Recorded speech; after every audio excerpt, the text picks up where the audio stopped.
Welcome to Season 3 of the Take the Leap podcast.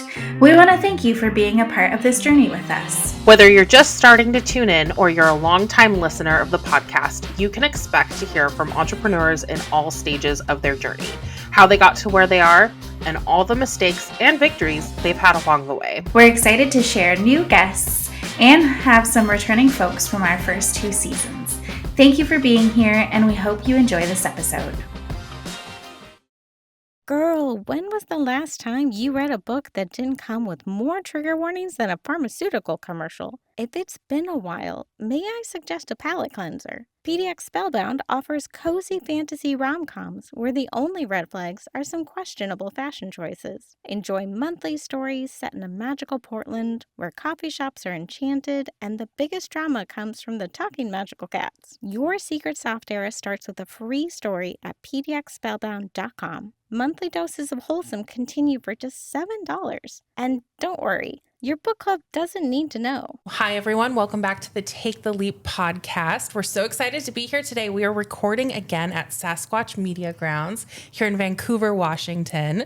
And we love recording here. It's so much fun. But we also have a returning guest that we're so excited about. Megan Eckman, welcome back to the podcast. Hi. So happy to have you. Thanks for having me again. Yes. So I feel like a few things have changed since the last time we talked about you, or we talked to you, not about you. We didn't talk about you behind your back. I feel like a few things have changed for you. So I thought, why don't we kick this off by you kind of reintroducing yourself and telling us a little bit about how the last year, I think it's been like a year since we published the other episode, which is just wild to think because it doesn't feel like it was that long ago. But also at the same time, it felt like it was 20 years ago. I was going to say ages ago too. Yes. What is time? What is time? So how are you? How's it going?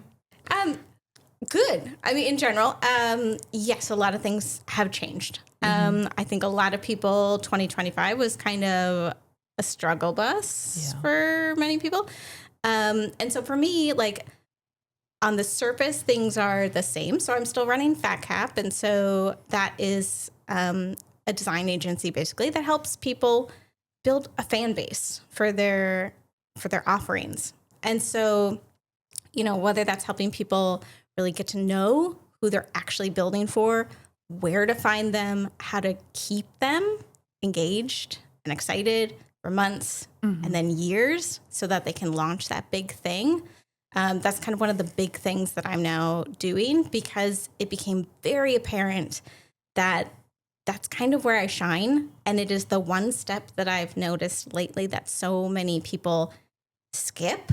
And so especially with this new year that we just entered, when we're recording this, everybody has the biggest visions I've seen yet for their business.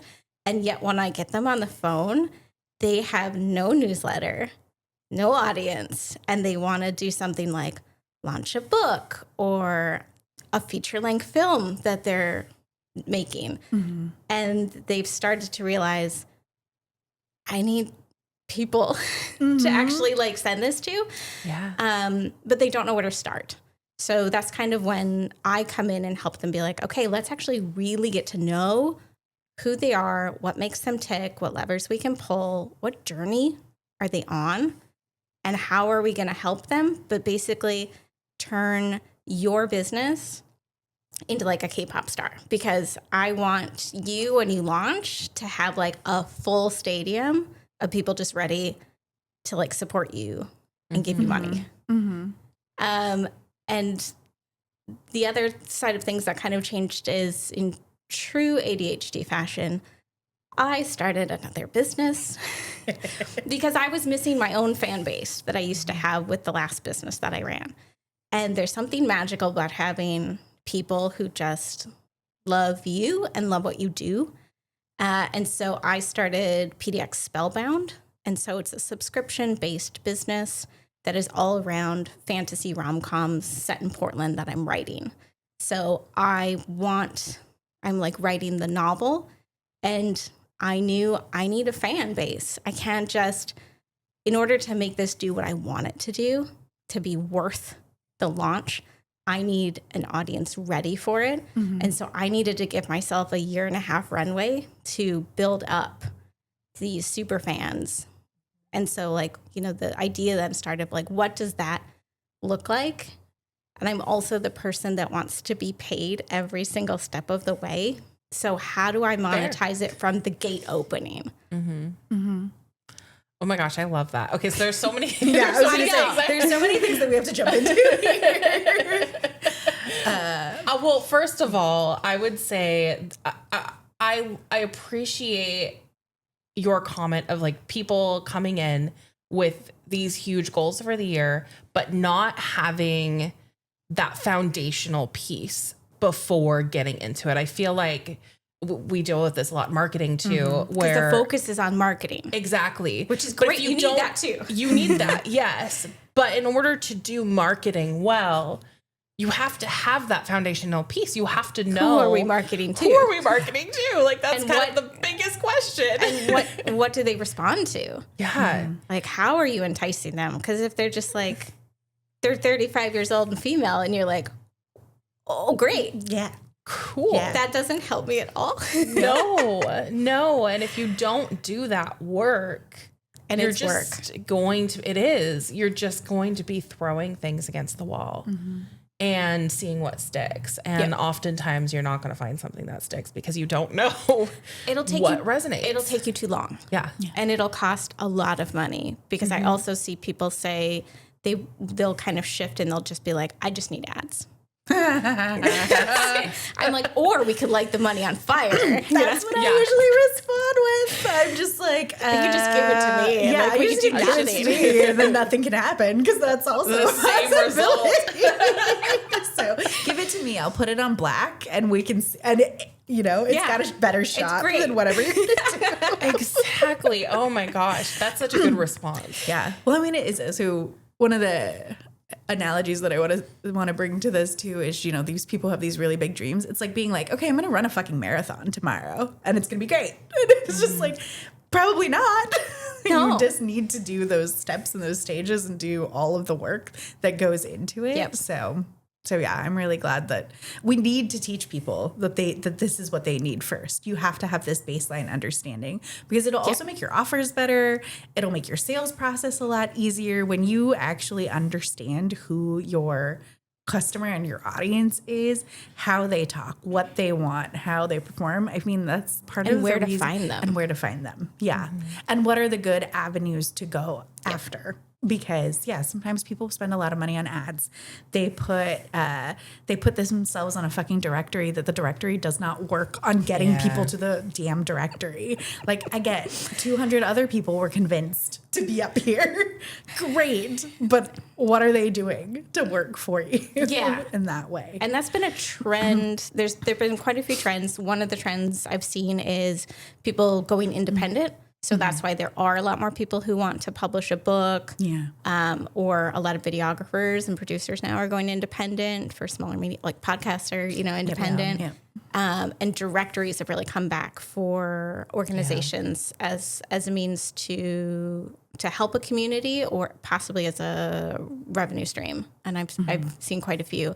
And like they all can work, but it is a question of, do you understand, is this what your people wanted and how are they going to engage with it? Yeah. And keep, I think also too, people, they think that, or I don't want to say they think that, they see it as passive. Yeah. And so what I have to help you, so once we have these people, it is this constant kind of circular communication of here's what I have for you. Here's what I think you'd like. And also, like, how do we get them to share back with you? And that's how you get a fan base. So, like, how can they share photos? How can they share feedback? How can they feel like they're a part of what you're building? Because that is then how they will continue to support you and be loyal, is because they actually feel like they're a part of the adventure that you're on instead of just you telling them everything, you know, like, I made this for you, you should buy it. And then you get upset when they don't buy it. And then you get grumpy at your fan base. And then they all leave you. And then I was going to say, and then they leave you because they stop don't caring. want to do. No, and they can feel it. They can feel that you're angry at them. I mean, Well, and I also feel like too, when you're promoting something that is supposed to be a community-based thing or helpful to them, but you don't also provide the experience that goes with it, there's just a mismatch in the alignment. And I think people can tell right off the bat, like, oh, this isn't what it's saying it is, because where do I even go to get this information? Or what even comes with this? It's not clear. Or it shows in your messaging and your marketing. If you don't know what it is that you're offering, that shows up. And so people don't want to buy it.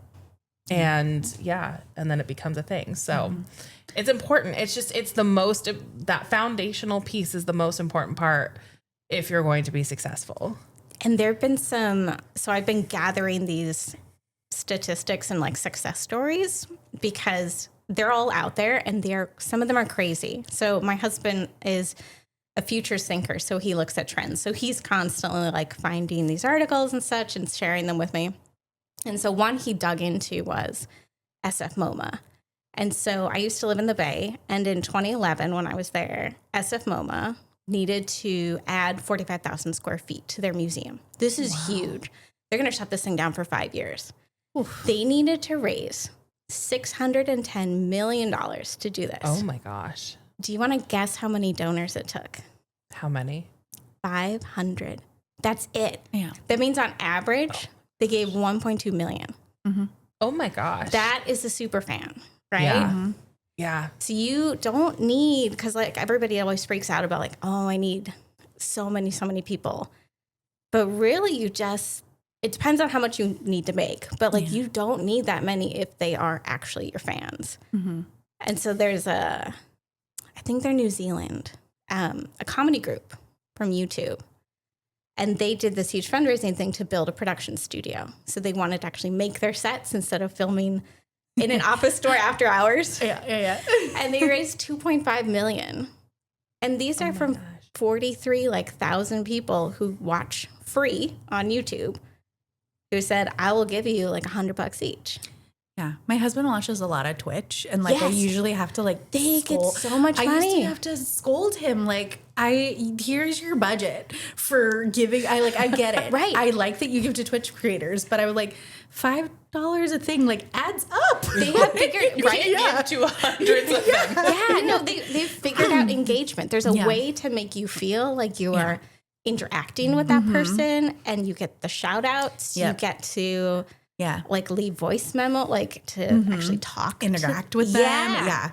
Yeah. The whole, I mean, it's such a different so fascinating. thing. Yeah. That is really cool. I love it. Yeah. And especially some of them are very well branded. Mm-hmm. So all of the like tiers of giving. Their whole thing is that way. Yeah. Yes. I love it. Yeah. Every once in a while we were like, because we play some of the same like games, and we're like, could we totally monetize this as a husband and wife team? I was like, we could, but like that's so much again to build the fan base and be like, why the fuck would people want to pay attention to us?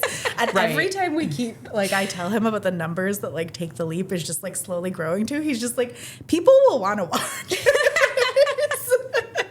And I'm like, and when I have more time, because I'm like, we gotta do the thing that makes the money right now, right? And not add more things. But I think it's really cool that you're looking at it, you notice it, and you as a marketer can really see, this is how they're doing it so well.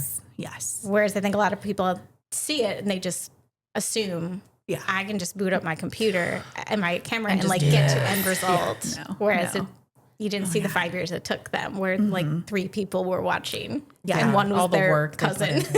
When I was laughing too, because like all of they play team fight tactics, which is like a battle chess type of thing. Yep. And so like there are some people who are just like horribly bad, like they lose. But I'm like, but you're also playing like hundreds of games in front of people. So like I could have beat you at that, kind of thing. But at the same time, it's very funny. I have a favorite duo, and he is a voice actor from Wales, living in Japan. Nice. And he's an amazing gamer. And then he plays with this woman who's in Puerto Rico, was a terrible gamer. And the whole time, everybody in chat is like, it's like watching mom and dad fight because they played horror games. And she's like, Connor, don't leave me. And he's like, well, keep up. And she's like, I'm lost again. Oh my God. And she's one of the biggest ones because people love to watch somebody that, they can relate to and just... There are people who do, was it Fortnite? And they just play like in the pools and they these girls just ditz around and just have fun. Yeah, I think the game was called Left Behind, and it was like you know which one I'm talking about. That one's a crazy one. I used to play it with my roommates a lot, and they would be like, Ashlyn, you're going too far forward. And I was like, I have the big gun. I don't give a fuck. I'm going to go kill all these zombies in front of us. But that is the name of the game, Left Behind. One of us is going to die. Yeah. And it's not going to be me. Someone's being left behind. Yeah. So it's just really, we're coming into this age where everything needs a fan base. And I don't think it's a bad thing because I think it shows that you care. And you will get so much further if you actually know what your people want and you genuinely want to delight them, help them. I mean, it's never from a place of bad intention. Yeah. We don't do Christmas presents much anymore, but when we used to do holiday gifts and stuff, I would ask people what do you want? And they're like, well, if you're asking that, I was like, no, I want to give you what you want. I have a budget that I would like to spend on you and I don't want to guess, or else you're going to get a gift card. Because nobody wants to get you the shitty thing or get you the same thing that 5 other people got you. So please tell me. You can drop hints earlier, but I would like to get you what you want, not something random that I thought of. I don't think it shows how well you know somebody if you're not getting them exactly what they would like out of it. Yeah. Exactly. And for people who are thinking you're hearing this and you're like, oh my God, I would have to build a whole merch and total branding and I'm going to have to be on cameras. There are fan bases I found quite a few on Instagram that I think are hysterical. There's we were talking before this of what do you watch on Instagram? They're barbers that I watch. They have a fan base. So they have catchphrases. They have a certain way. They'll have them there's one in I think Vancouver, BC. He only cuts men's hair. And he has them all, you get before and after, right? And he has them all posed putting their neck in to be as ugly as possible. And it's a thing, and people pay a lot of money, $150 a man to get their hair cut. And he's always why are you here? And they're I want a girlfriend, and they're look as ugly. And they're I get to sit in the chair and I get to be part of this experience now, and I think it's so fun. What can you think of for your business that catchphrases are still a thing and having this unique process or gimmick basically that people get to interact with and can't wait to do themselves. Yeah. Speaking of weird videos, that I really like when they bring in the really dirty carpet or rug and they watch it. There's there's so stupid. Right? There's a whole fan base. I will watch those for hours. And my husband was like, what the fuck are you watching? I was like, I want to figure out what's under all the mud. I walked out to the living room one day. I was working and then I finished and came out and my husband and son were sitting watching these videos on TV and they were just just watching it. And I'm okay. It's the nail place that I go to. They just do mukbang videos. So it's just people just eating food. And so the whole time I'm I'm really hungry. I'll just watch it. And so there are people who then they're able to monetize it. So I know a guy who does the power washing. And so he has those viral videos, but those are his charity ones where he will just drag his thing out down the street and be like, your house looks like it could use something. Can I film this? And I'll do it for free. Wow. And then that's what he uses. But it's then able to, it's content that then people know, oh, this guy is also really nice. So I should go to him for my power washing. So some of them have figured out these these interesting ways to really like monetize it from the get-go, which I love. Yeah. It's really fascinating. Well, and I love how creative people are. I think just as a society as a whole, like we're just fed so much shit, like so much garbage, whether that's, you know, like it's great that everybody can access platforms and that you can create, anybody can create anything. But I think because of that, there's just so much fucking garbage. And so I think we're all just as a society starved for good content and good experiences. So when we find that, we're willing to pay money for that instead of just dropping money on this or that might potentially help us in business or life or whatever, right? And so I think that is the key nowadays. And you're right. Like I'm kind of okay with it. Like I don't hate it. Like I love prioritizing good content and good experiences. Yeah. Yeah. I've never looked further into it, but there's a guy who does the slop time thing. Have you seen the slopometer? No. He basically he grabs like a can of tuna or like a TV dinner and squidges it and gives it a rating of slop. And now because I have watched one of these videos, it is now a regular part of the feed. But I've never like clicked all the way through to be like, how are you monetizing? Like, why? Like, why are you doing this? Like, and also, I'm really glad I don't eat like warm up mac and cheese things because I'm like, this is very gross.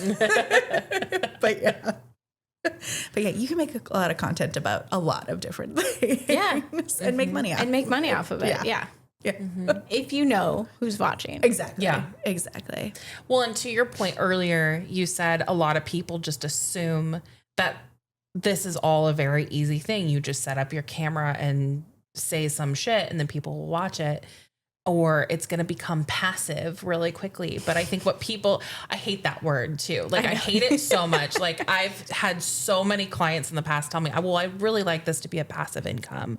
And I'm like, okay, then you can move on. I should have said that. There's no such thing. There's really no such thing. Like, you know, investing in the stock market is the only passive income. Correct. Yeah. Because you literally just let it sit. Like even having real estate is not passive income. Yeah. No. Unless it's the house you live in, but you're still fixing it up every weekend. So. Exactly. Like it still takes work. If there was an easy button for life, every single fucking one of us would have already found it and used it, right? Yeah. Like there is no such thing. You have to put in some work. Yes, of course, like there are easier ways of doing things and you can make more money if you prioritize and whatever. I think it originated, I'm going to go out on a limb, but I think the 4-hour work week is what started it. So Tim Ferriss said 4-hour work week. And basically you start this business, I think in the book and the examples like selling striped t-shirts. You don't care about it. You don't care who buys it. You just set it up. You're the middleman. You sell it. Done. That is passive income. And I think a lot of people read that and thought, oh, that's all I have to, I just set it up and people will buy it. But I don't think the people that we work with or want to work with are the sort that just want to sell anything to anyone. They genuinely care. And I think the ones that want the passive income have kind of been sold that like this should just work. Yeah. Or I think deep down, I don't really care about these people. And that's a really hard thing to have to sit with. Yeah. I mean, I sold embroidery kits for 14 years and I didn't like embroidery. But I knew what it meant to these people. And so, you know, I did the weekly email. I made the best kit possible. You know, we did books and everything. And I think you can tell when people are like, when they say, I just want this to be passive, it's like, we shouldn't even be making this then. Yeah. Because it is not going to be passive. You have to honestly want this. Yeah. Yeah. Yeah. That's a good way of saying that. I'm going to keep that in my back pocket for a response in the future. I think we would all be upset if we ran a business like that. Yeah. I don't think we'd be fulfilled. No.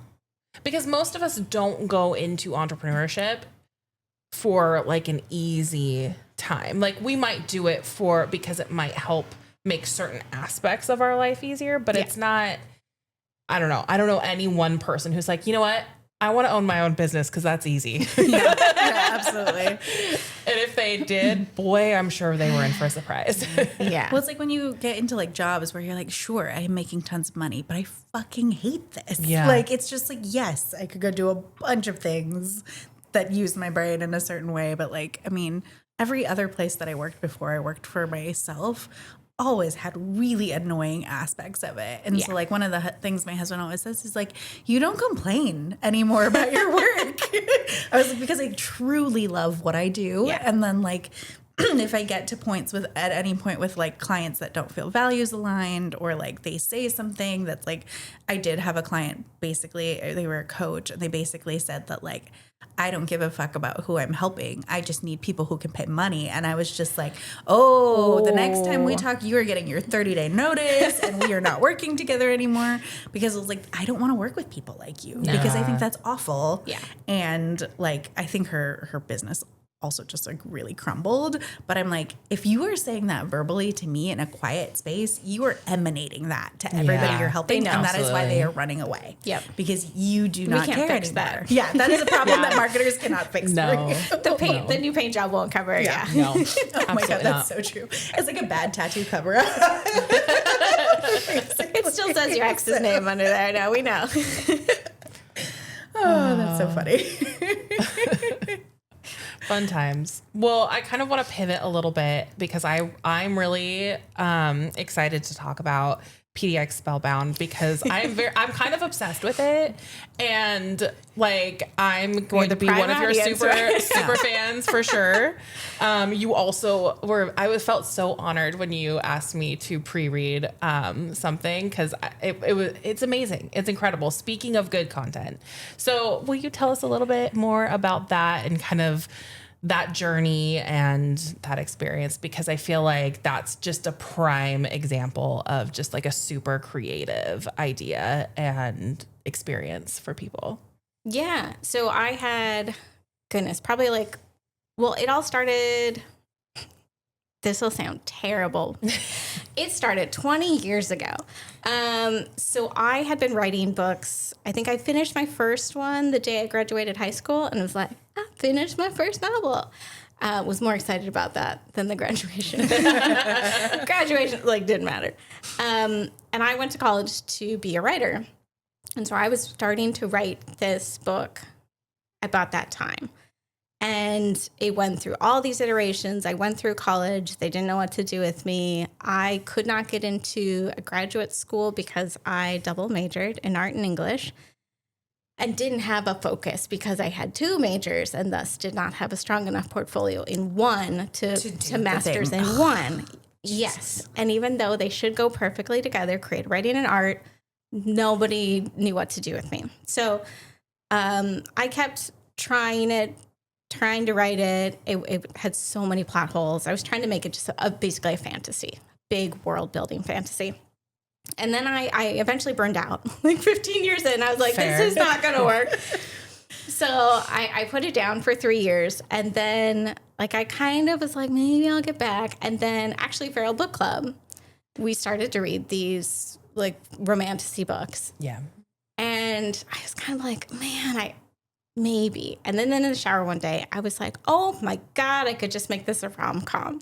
And everything fell into place because I'm great at world building and characters, which is with my other business. Like I help people make worlds for their fans to play in.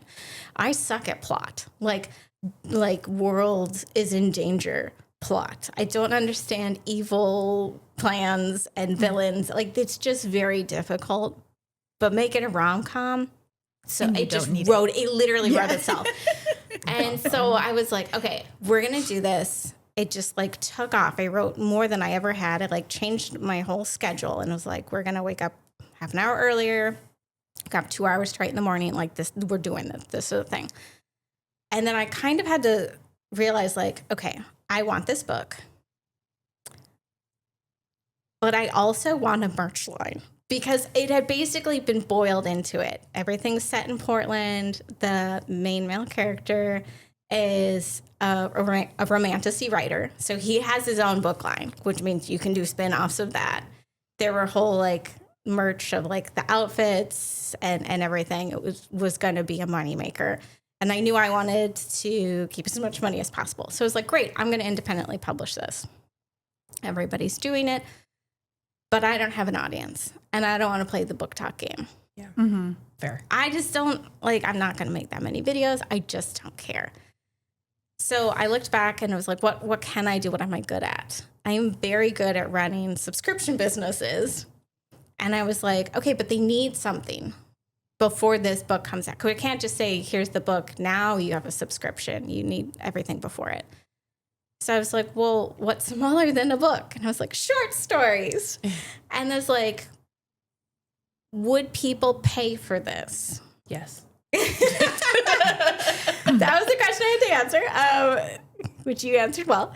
And so I wrote one, and I reached out to you and to a few other people, and I was like, read this, and then let's meet, and you can tell me, like, tell me about your reading habits, because that was, I didn't want to ask, would you pay for this monthly? Because that's a loaded question. Mm-hmm. So it was like, tell me how much you read. Tell me where you get your recommendations. What are your kind of troubles right now finding a good book? Because we are all having trouble finding a good book. Yeah. You do not trust anybody right now because there's garbage. How much do you pay for, like, I know you have Kindle Unlimited, right? Mm-hmm. So like that's a certain price point. So where can mine fall? Would you pay for these specialty things? And then it kind of grew from that. And I realized, okay, so here then is like, we would do a year of these monthly stories that come out with newsletters in between related to the book and like getting you like, or to the story that you just read. So like that takes place in an actual place in Portland. Maybe there's this restaurant's known for this, or this place, we've partnered with them, I can do events at these places, and it just kind of ballooned as to what it could be. And then like a year after you would be in this paying monthly, like a year from then when I launch it, I can do the book launch and say, guess what? All these characters you've been reading about, these are all the side characters. Now really is cool. The book. And then you can do like a 6-month ramp up to it, and you can have all the pre-orders come in. So you already have the base that's paying you monthly, and that just keeps going. And so like that way, when it launches, it will actually do what I want it to do. And then, if publishers come and are like, we want this, I don't know, I might turn them down because I'd be like, well, I already have this thing that is working for me right now. It is working. I can have my own merch line. I can have, with this studio, like audiobook recordings. We could do in-person events. In my mind, like back in the day, there used to be a Sex and the City tour bus. In my mind, I have a tour bus that goes around Portland. Oh my gosh, it takes you to all the places that are in I love this. So it's like, you have this grand vision, but you have to start minimum viable. And so I had to walk it back and be like, it's going to be a year and a half before, like, or more for book launch. So I have a merch idea to pitch for you because I was they tried to sell me these on Instagram during the holidays. So they go into your bookshelf and it's like a little thing that what I'm talking about, like a little alleyway. A little alleyway, little book nook thing. And so I feel like that would be like perfect for your thing of like whoever the characters are in whatever Portland place, and then be like, here, you can put this on your bookshelf, and what you want to do is you want to collect them all and then have people take pictures of their little bookshelf place. Yes. So I love that. And I'm thinking too, because there's a place in Portland, it's very Portland, it's called Outlet PDX, and you get to use the risograph to print, and it's where people print all their zines here. So all of these short stories could also be published in physical, and so you could have that. So there's even like possible tiers to the subscription where you just get the EPUB, or you get the audio and the EPUB, or you get both of those and a physical copy, that comes in your mailbox, and you get to then collect the whole thing before it comes out as an anthology. But like, there's all these ways to monetize it, but it's very exciting. It's then just like what I have to do with my own clients is basically I had to start from like, who is this for and what will motivate them? Yeah. And what do they really want? And like, how do I start amassing them? What levers do I pull? And like, And then thankfully the trend right now, there's so many romance bookstores opening on the West Coast that I can partner with to be like, I want to hold an event here and I want to set a story in your shop. You know, what are the sponsorship deals like, right? Because people can start to, I mean, I could see teaming up with a cafe and be like, I made up this drink. Do you want to make it now? And it goes on your menu for a month and we do a little pop-up. But yeah, I can't remember what the place is called, but there's a place in LA that does drinks based on like horror movies or whatever. Ooh. And so like, yeah, so it's a coffee shop, but there's one here. Oh, is there really? It's Ravens. I've heard of it. It's Ravens something. They're all very spooky drinks. Yeah. I haven't been there yet, but that's been on my list. Yeah. You have to like reserve your spot. Yeah. No, nice. It's cool. But yeah. Okay. Check but out. What a cool way. And then, of course, you're going to be promoting it. They can promote it. It becomes a thing. All the people who are following you become a thing to go there. Like, yeah, such a great idea. And once again, people are starved for those kinds of experiences, those unique, fun experiences. And also, the rom-com is back. It is back. And I'm hoping it is here to stay. Yeah. No, and I think that's what, and maybe it's the ADHD or the way my brain just wants to monetize everything. But for me, it's seeing collaborations everywhere. Yeah. And I think so many people really guard what they make instead of like when you walk into a room and you meet another person, you're like, how could we do something together? Yeah. And that is always what my brain is thinking. And like, I try all the time with clients to like, okay, you need to like, you have a mountain bike coaching company, contact all the mountain bike stores in your city and ask, can I put my flyers up? Could we do this? Could you send people to me? Like they just bought a bike, they get my little postcard and they're like, well, they wouldn't do that. And I'm like, well, just ask them. You don't know. Oh my God. So many people who go into like places and spaces, they'll be like, I really want to do this. Yeah. Like, who do you know? And it's such a great idea for people to be able to say and do that. Yeah. I know some people who do like ceramics and they will contact independently owned coffee shops and be like, can you sell my mugs? So it's not the mug that you get when you're having coffee, but like it'll be on display, on kind of like Starbucks. Yeah. Except okay, it's, yeah. And then you get like a percentage back or something like that. Yeah.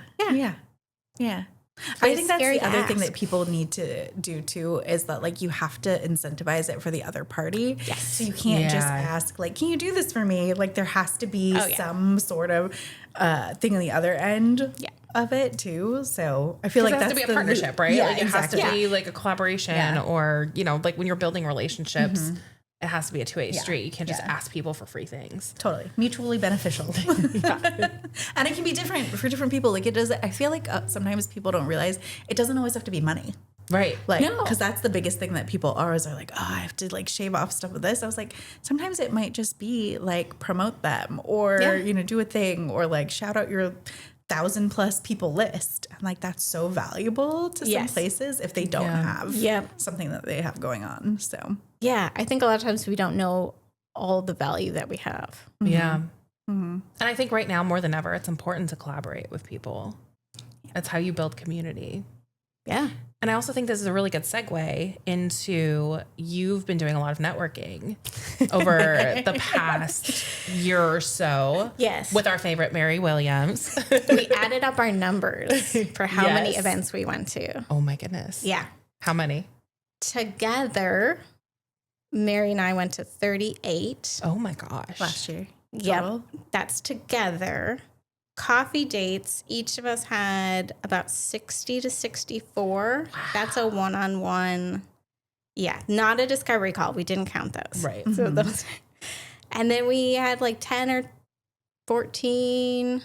Like we went to the event by ourselves. That's incredible. It's a lot. When we added it up, we were very surprised. Yes. It was like, where's my life gone? How many rooms have I been in? Who have I talked to? So many people. Well, what's something like, I guess, what have you kind of learned from that experience? And also, if you want to talk about your upcoming podcast too, that would be great. Yeah. So Mary and I teamed up. We became what we call Yes Friends, which is basically mostly due to us both being business owners and not having kids, that we would literally text each other and be like, there's this thing going on. Do you want to go? And it's like, yes. Get in the car. All right, we're going. So for me, it was having done this pivot and having all of these people that I needed to kind of stack in my Rolodex who could help me with both businesses, who could be collaborators, who could be friends. You know, there were so many people that I needed that I really had to start going to all these events and figure out, like, you know, like Pokemon, like, where are we going to find you? How am I going to collect you? What am I going to do with you? And it became apparent very quickly that Mary and I went about it in a different way than other people, because we would debrief afterward and be like, what did we think about the noise levels? What did we think about, like, who was there? Yeah. Like, what were the gender splits? What was the income levels? Was it everybody looking for a client? Was it everybody not talking about their businesses? Was this just a social room? Was this a really, like, was this a pitch heavy room? Because every room was different. Right. And we started to realize that people were asking us questions when we would be like, oh, we've been to a lot of things. And they'd be like, Which ones did you like? Exactly. Yeah. They want the list, right? Uh-huh. And we're like, well, it depends, like, on what you want. And so we really started to realize that people don't know how to network humanly anymore. Yeah. And so they know they need to go out and do it, but it's so hard to, like, put your pants on Yeah. and get out the door. And then when you get there, a lot of people would just, like, cold pitch you right away. And you're like, hello. Yep. And or they would not tell you anything, or they would, like, we had some men who just would literally, like, not acknowledge us and would, like, turn the guy that we were talking to, like, try to lead him, like, away. Oh my gosh. Yeah, and we were just like, what the hell is going on? And so we decided in the end, we're like, okay, well, we're going to do two things. We're going to start a podcast. And so that is probably, by the time this airs, it'll be up. So it's launching January 26th on a Monday. So it's all about, like, answering the questions that you probably have, which is it worth it? When do I get paid? How many do I have to go to? How do I follow up? What are the best rooms? What if I don't like networking? What if I have anxiety about it? And so it's all revolving around kind of just helping people, because you do need to network and you need to do it all the time, whether the sun is shining or not for your business, because you need to stack your pipeline. Yeah. But we also talk about an episode we just recorded, like, what if you need money now? Then networking is not going to solve that problem. Yeah. It's a very different, and we lay out what you need to do instead. But, you know, if you need money as of today to pay your rent, you do not rock up to a networking event and be like, I'm going to land 3 clients today. Yeah. Like, and that is how a lot of people Desperate. think Yeah. about it, you know, and you can smell it. Mm-hmm. Yeah. And so we also started to then hold these very curated networking events here in Mary's studio. So, like, we would set a theme, we would handpick the list, and we would facilitate while they were here.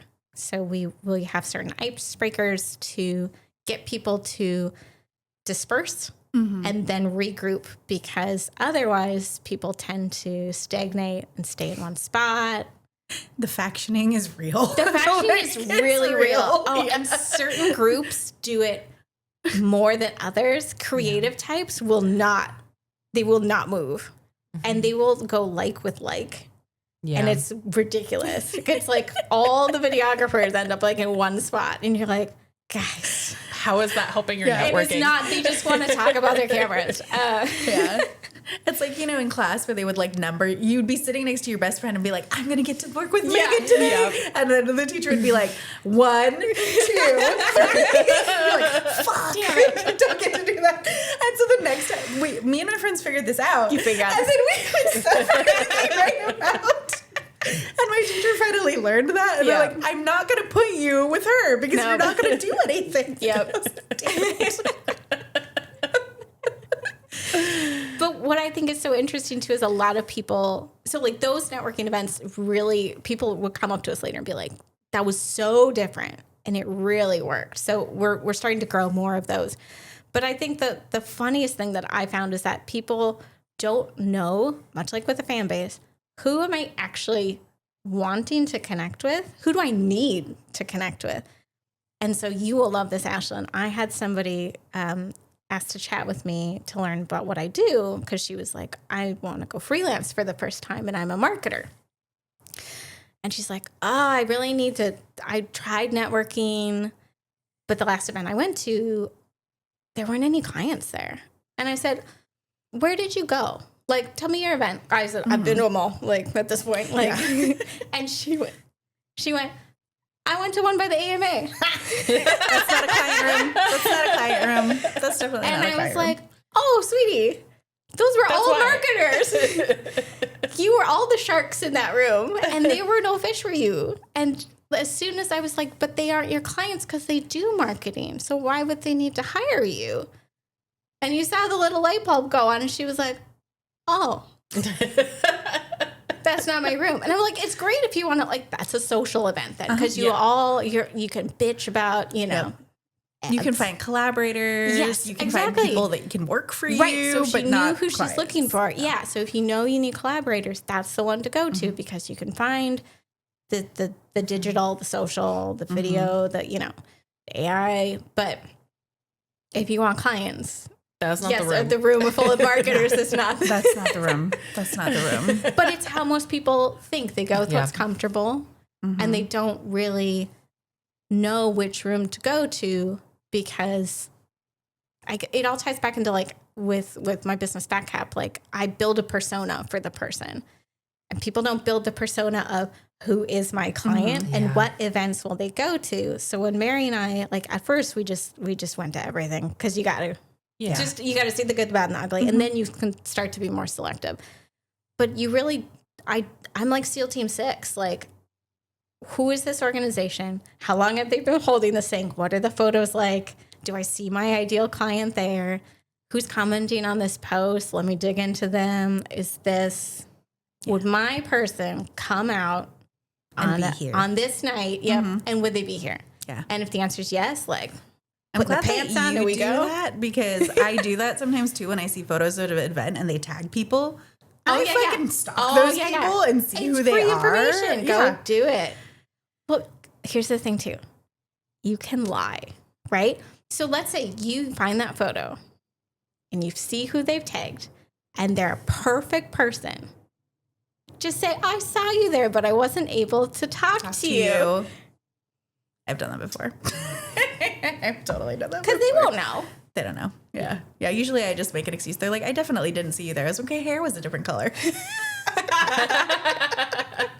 I left early. Oh, yeah. That's really funny. That's so funny.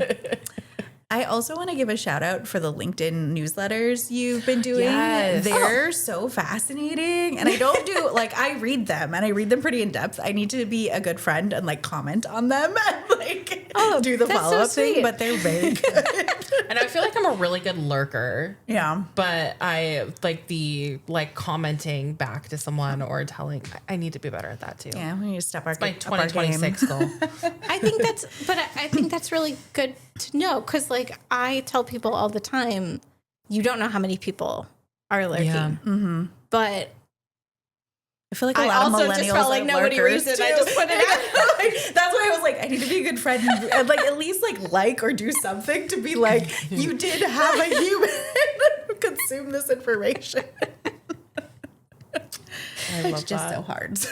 On the days when you're feeling bad, just assume all your friends read it. Like, they just were and we thought you were amazing. They did the thumbs up in real life, and then we're like, and the next email. Absolutely.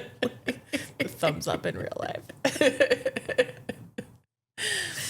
Well, we're so happy that you came back on. And here's the thing. We're probably going to have you on every season because we have a core group of people now, and it's just going to be us, I think, because we really like talking to you. So thank you for being back on. Is there anything that we didn't cover today that you want to make sure that we talk about? Anything you want to plug, et cetera, et cetera?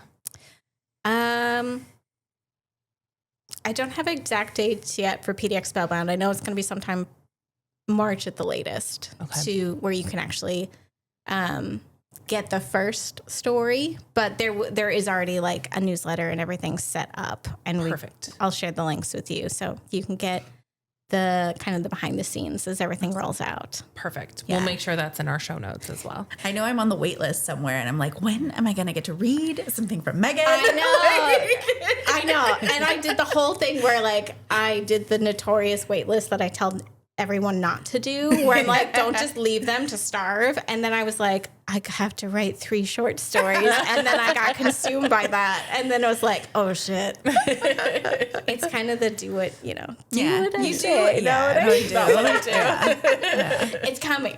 Yes. They are ready. They're prepped. Tori actually has. You have all 3 now. I'm so excited. I will be pleasantly surprised when it comes out, Yes. because I'm trying to be really diligent with my Book Riot Read Harder challenge.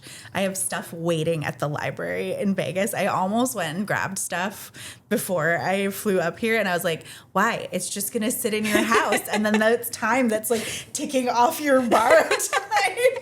So I'm like, it'll be held for when I get back. Yeah.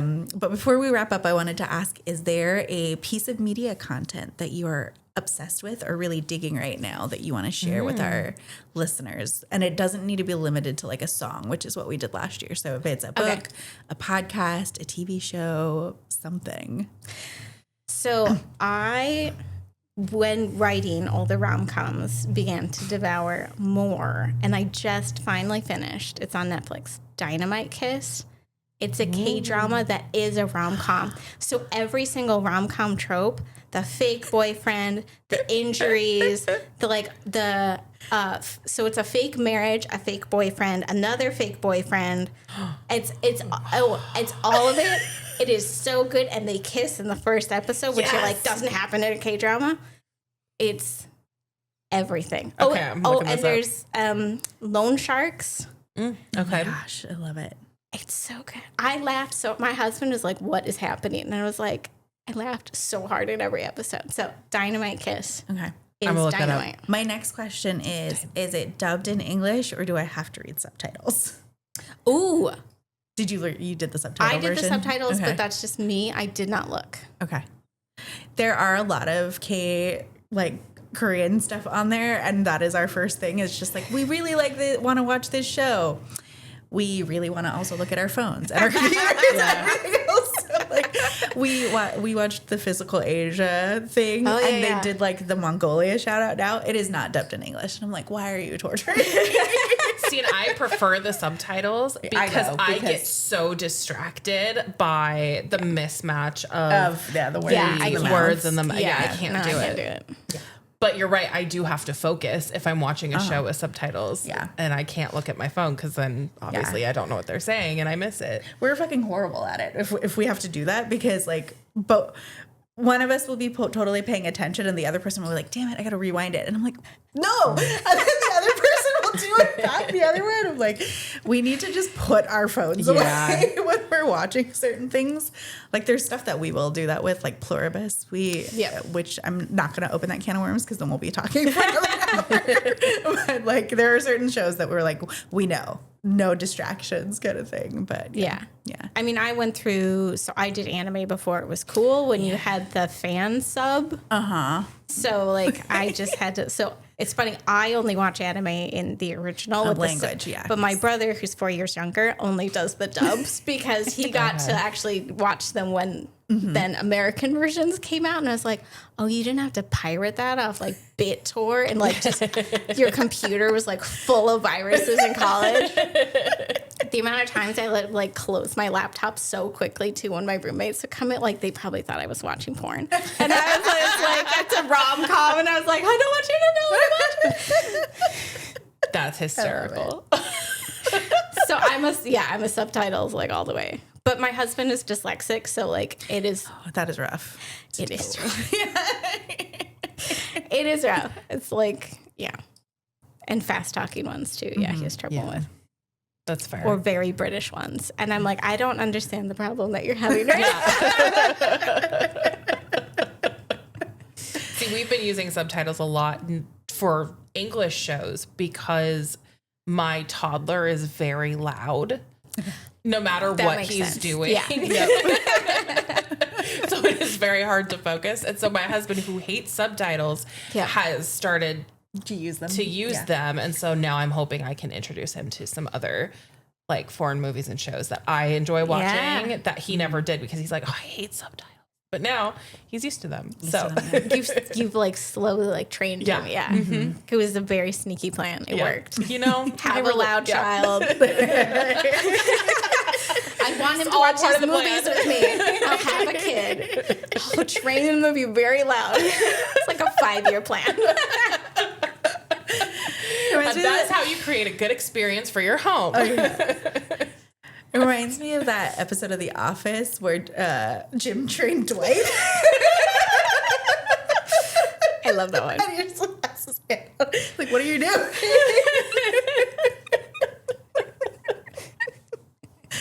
Oh, that's a good show. I should rewatch that one. Yeah. It's been a while. It's cringy at moments, but It it is. does. The first few seasons, but it is great. That is great. Classic TV. Yeah. Well, on that note, we could probably go off on 20,000 different tangents. Thank you so much for being on again. It's been so lovely. Yeah, no, thank you. This was, we always have a blast. I know. Yeah. You'll be do this back more often. You'll be back for sure. And in the meantime, thank you everyone for listening, and we will talk in your ears again soon. And goodbye for now. Bye for now. Thank you for tuning in to another episode of the Take the Leap podcast. Check out our show notes to connect with us and our guests. If you have questions about the episode or ideas for future topics, send us a direct message on Instagram or email us at aloha@taketheleap-today.com. If you're interested in being a guest, fill out the guest interest form on our website. If you're a new entrepreneur who is looking for a roadmap to move your business idea forward, check out the Take the Leap course on our website, taketheleap-today.com. Members who join the course also have an opportunity to join us in bi-weekly co-working and group coaching calls to build momentum and work on your business. And if you'd like a flavor of what we offer, sign up for our free webinar with the 9 essential steps you need to launch your business with clarity and confidence. See you next time.